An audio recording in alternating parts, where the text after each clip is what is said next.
போறான் அவன் குடிச்சிட்டான். நொங்கு இப்ப இருக்கு, நீங்க பாருங்க.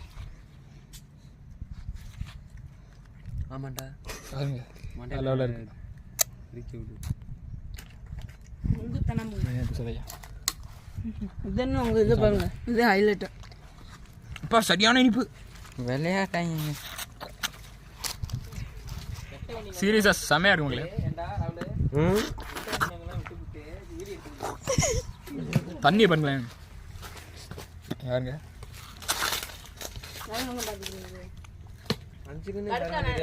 தூக்கி போட்டான் இருக்கு இந்த பறவை.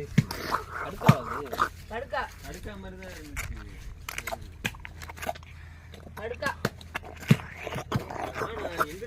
பாருங்க வேற லெவலில் இருக்கு. இது மாதிரி நீங்கள் 4 கன்று குடிச்சிருந்தீங்கன்னா மறக்காம கமெண்ட்ஸில் கமெண்ட் பண்ணுங்க. எத்தனை பேர் குடிச்சிருக்கேன் நான் தெரிஞ்சுக்கிறேன். இது ஃபுல்லாக நாங்கள் குடிச்சு நாக் அவுட் பண்ண போகிறோம். உலகமே குடிச்சிருக்கேன். இந்த 5